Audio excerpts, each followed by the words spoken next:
Social media is a collective term for websites and applications that focuses on communication, community-based input, interaction, context sharing, and collaboration.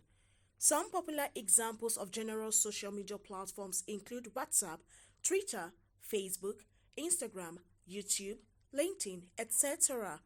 In many countries, Facebook, WhatsApp, YouTube, Twitter, and Instagram have become ruling platforms. More than 3.5 billion people, that is approximately 50% of the total population, use one or more of these platforms for one reason or another. Let's find out from people on what they use social media for and whether they can survive without social media. For so many things, most especially for communication with my loved ones. Communication with my loved ones, I also sell my products sometimes with the social media. I use social media for a lot of things. Communicating with my family, interactions with my friends, those I know, those I don't know. Something like Facebook, social media. I got a lot of information from social media. I make use of it. And I equally send out a lot of information again through social media. I use it to know about what is happening all over the world.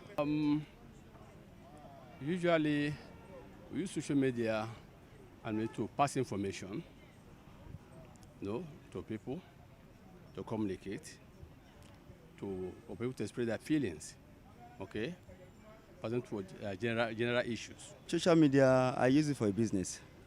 And secondly, to get my old friend to communicate with them. Use social media for information, for interaction, for passing information. Use social media to interact with our friends, to pass information generally. I use it to gather some information, what is happening in my country, knowing what is happening. That is the major thing I'm using it for. Honestly, I don't think so. Because I remember when there was this Twitter ban and all that, so many people were agitating for, that the government shouldn't have banned Twitter. And then most recently, like in my state, Kaduna State, I've not been able to communicate with my people, my loved ones, most times because of the network disruption. So I don't think people can do without the social media because it has really affected us positively. There's nothing that is indispensable in this world as far as the world is concerned.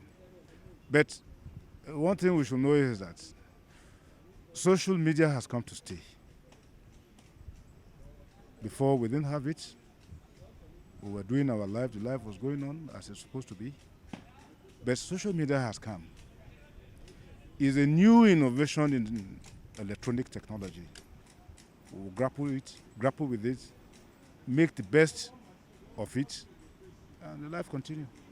So it depends on your decision. Because some people presently, they are not keen about it. But some people still like it. So it depends on what you want for yourself. We cannot do without social media because we can, with the point of Nigerian, we cannot, live this technology. We have to change as things change. We have to grow with the society. Whatever is happening in society, also people have to adapt. So how to do away with social media. Only that the problem is there that most of the information you get to social media, they are lies. But out of them, you get some truth. In this dispensation, it will be very, very hard. Because number one, some people, you lost their contact, you can get them there. And secondly, business, other things like that. No, presently people cannot do without social media now because that is the easiest way to pass information across. Some can do without it. Some can also cannot do without it. It's by choice. You understand? Some people love it so much just because they want to know what is happening. They want to expose some of the things they are doing, privately or, some other things. According to our respondents, Social media has a huge effect on our lives, ranging from our behaviors, attitudes, values, preferences, mental and physical health. But whether one can do with or without social media is a matter of choice.